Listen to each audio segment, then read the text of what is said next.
Fargo-Moorhead West Fargo Chamber held a kind of a roundtable eggs and issues conversation around this. Brent Sanford recently was on Rob Port's podcast talking about it.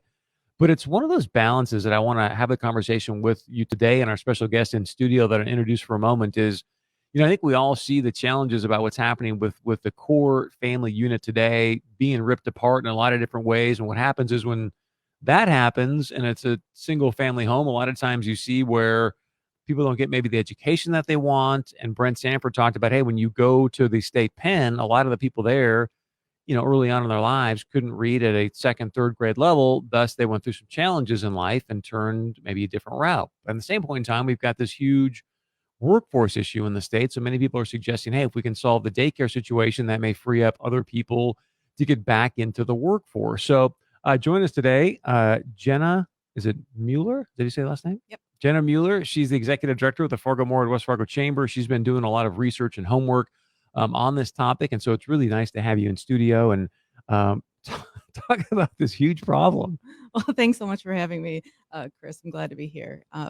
Last week, we did hold an Eggs and Issues completely focused on childcare. It's one of the most prevalent challenges here within the community, uniquely tied to workforce. We saw during COVID and the pandemic, a lot of people exited the workforce to have to take care of their children. We're not necessarily seeing the amount of those individuals being able to re-enter the workforce. And then when you combine that with daycare centers not having enough availability or some of the red tape either across the local or state levels, it can create a real need for us to address that across individuals. Like, what can you do? What can I do? What can our employers do? What can our communities do? It's not something that one specific organization can fix. The only way that we can address it is if we have multiple people coming together to try to create something innovative or replicate something that's innovative that's working someplace else.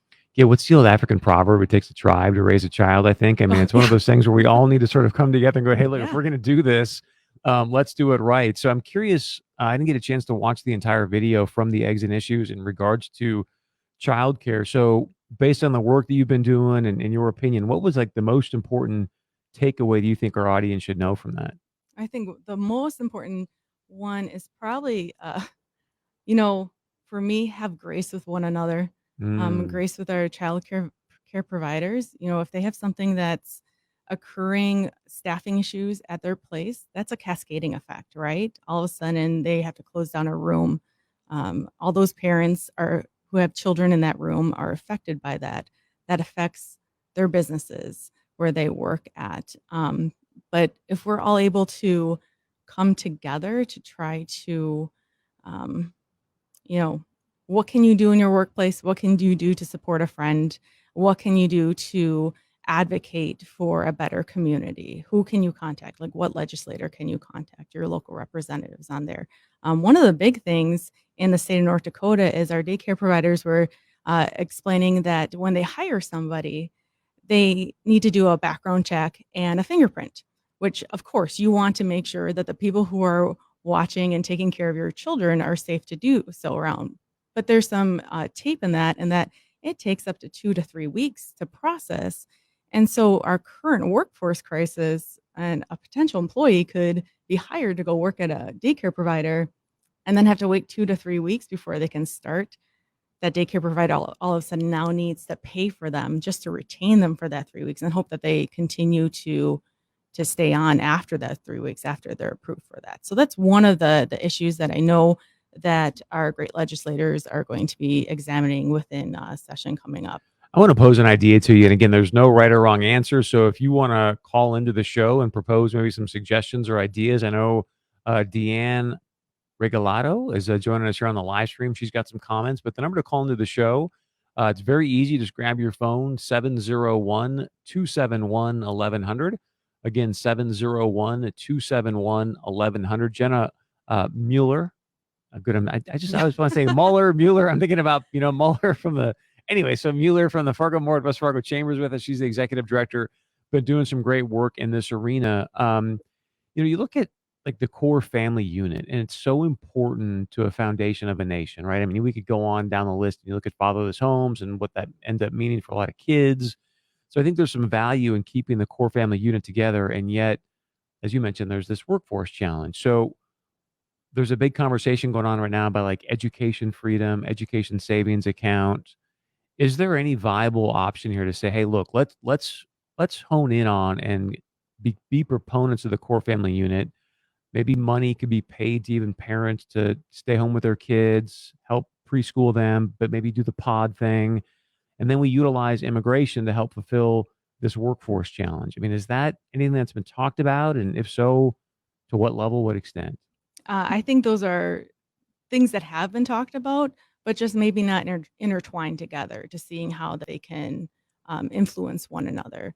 I do know that the state of California has a program called CalWorks to where they subsidize childcare for parents who have to stay home. Or if I have a child and I have my in laws watch them, the state of California will subsidize and pay the person that I designate to watch or to watch my child. And so that takes care of those core family units, right? Yes. And so you So what you're have a saying is I mother to could stay have home. grandma or grandpa or whoever stay home and they could make some extra money and my kids are with family and I get to go to work and problem solved. Yeah, am I understanding you right? Yeah, so that's Wow. through California, and I know that they pay the standard rate of wage for childcare to that individual. I do know that there's an income requirement for that specific program, but that's one of the programs that keep popping up in this national child care conversation of some innovative approaches there to be able to keep families together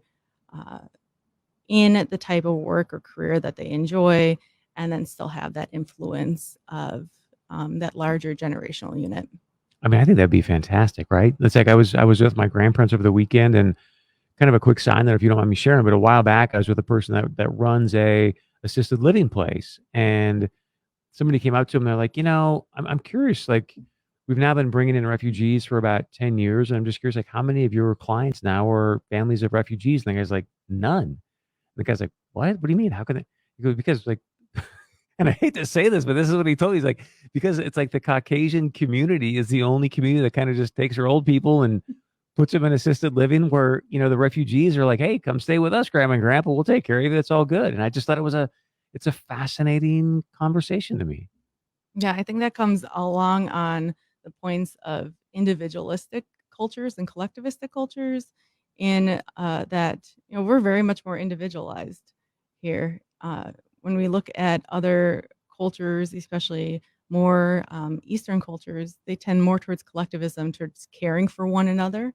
Um, and you see that come down through care here. So if we have families or individuals that are here that trend or have grown up in more of a collectivistic culture, they're going to rely on taking care of their elders or taking care of an aunt or an uncle. And you're probably not going to see them trend towards a retirement community or a healthcare facility for an elderly person. Well, how many grandparents wouldn't love to get paid to go take care of their grandkids, right? I just think, other than I know many people are like, oh, it's California, that program can't be good, but so far I like what I'm hearing, right? So, Jenna Mueller is with us in studio right now. She's with the Fargo Moorhead West Fargo Chamber. She's been doing some great work on this daycare situation. So, Aaron, I can't say her last name, but she says, how many of those parents struggling with childcare truly want to work outside the home? Have you done any polling on that or?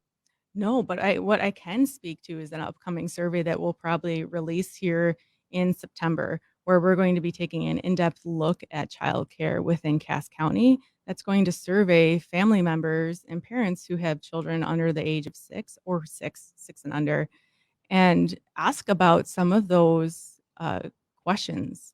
Like, did you leave class? Did you leave education, or did you put off an education opportunity? Did you say no to a promotion? Did you leave your job? Was it willingly or was it involuntarily due to daycare? To try to get a pulse on that, because you said it was Aaron. Uh, Yeah. Maybe there aren't a lot of parents who do want to re-enter the workforce. Maybe they're really enjoying their time with their children at home. So that's something that we need data on to be able to speak to a little bit more about that. So that survey should give us a little bit more insight into that. Can we have you policy. back as